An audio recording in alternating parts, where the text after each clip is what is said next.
Welcome to our channel, HASHMICLINICS. Welcome back, colleagues and senior students. Today, we're diving into a really powerful explainer on the clinical profile of Anemopsis californica. You know, in our ongoing study of materia medica, we constantly run into these amazing hidden gems. I'm talking about remedies that maybe aren't discussed quite as often as our big, broad polycrests, but they hold immense, highly specific clinical value. And Anemopsis? Well, it's exactly that kind of remedy. We're going to map out its pathogenesis, its unique systemic affinities, and look at the precise clinical presentations where it absolutely outshines the rest. Let's get into it.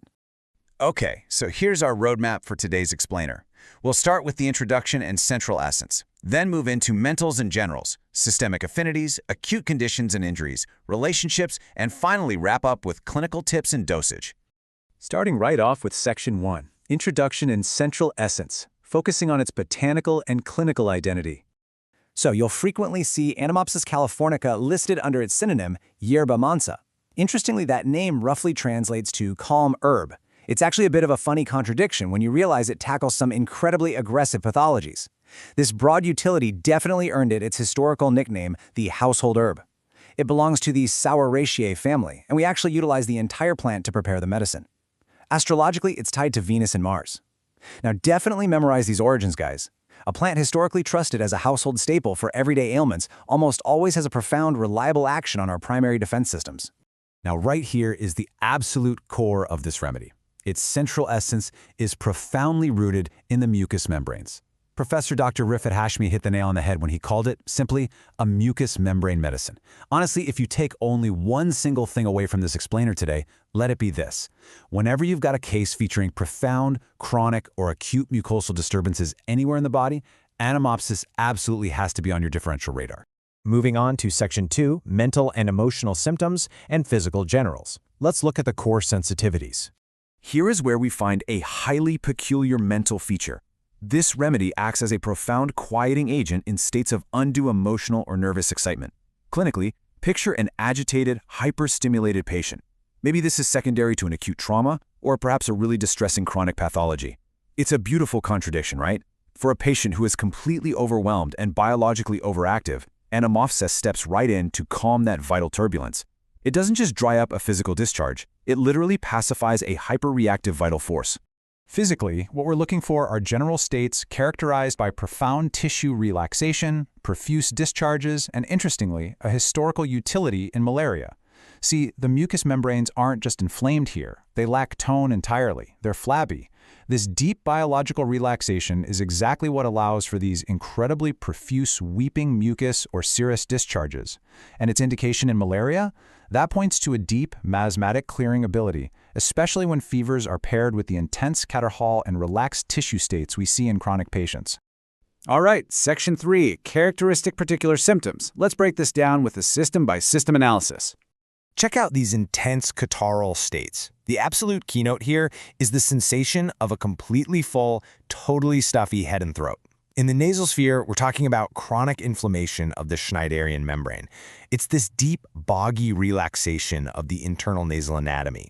Your patient is going to complain of a heavy, full, intractable stuffiness, often diagnosed as chronic sinusitis or pharyngeal catarrh, and it's persistently accompanied by that signature profuse discharge.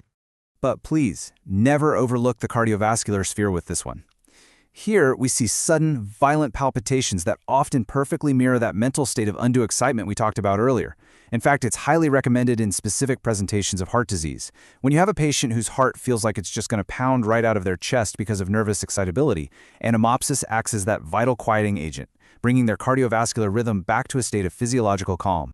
And this theme of relaxed weeping mucosa, it continues systematically all the way down. In the digestive tract, it clears flatulence and promotes digestion, all while addressing the relaxed mucosal tone that causes chronic diarrhea. Then, moving to the urinary tract, it acts as a strong diuretic and is a prime remedy for urethritis, characterized by, you guessed it, profuse discharge. This unbroken continuity of tissue relaxation, literally from the sinuses straight down to the urethra, is exactly what confirms the constitutional depth of this medicine. Let's jump into Section 4, Acute Conditions and Injuries, focusing on causative factors and trauma. So, this remedy has a massive secondary identity as a profound trauma agent. Remember, as the household herb, this was the immediate go-to for acute injuries. We're talking exciting causes like a sudden blow or a fall, surface cuts, deep bruises, and mechanical joint sprains. Anemopsis stimulates rapid tissue repair for all of it. If an acute trauma patient also happens to have a background of chronic catarrh, or if they're showing undue nervous excitement resulting from the injury, prescribing this remedy is an absolute clinical bullseye. Section 5, Differential Diagnosis. Let's look at the comparative materia medica. In practice, you're frequently going to need to compare Anemopsis against Piper methysticum, and, given its strong trauma profile, you absolutely must distinguish it from the classic arnica presentation. Now, both arnica and Anemopsis handle blows, falls, and bruises, right? But while arnica has that classic sore, bruised, beaten sensation where the patient insists they're completely fine and refuses the doctor, Anemopsis leans heavily into cases where the trauma is accompanied by undue nervous excitement, or where the patient's constitution is deeply prone to those relaxed, profuse mucus discharges. And when comparing it to Piper methysticum, which also deeply affects the urinary system and nervous system, you've got to look for the specific stuffy, full head and catarrhal dominance of Anemopsis to make your precise selection. Finally, Section 6, Clinical Tips and Dosage. Let's go over some prescribing pearls.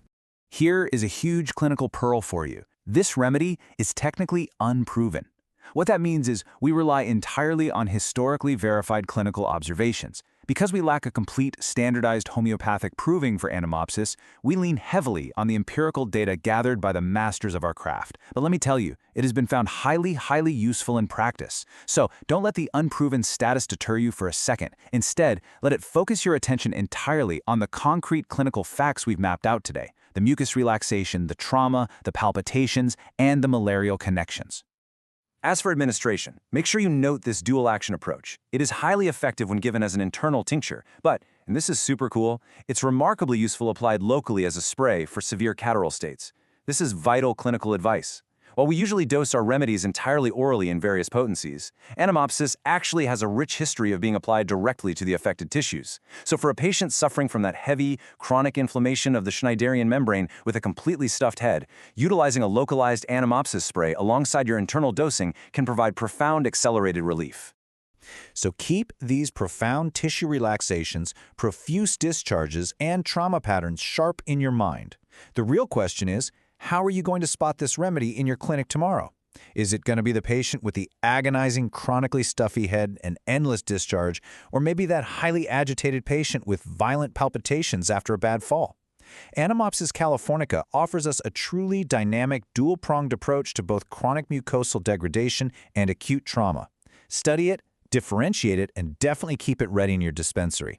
Thanks so much for joining me for this explainer, guys, and I really look forward to exploring our next Materia Medica profile with you. Catch you next time.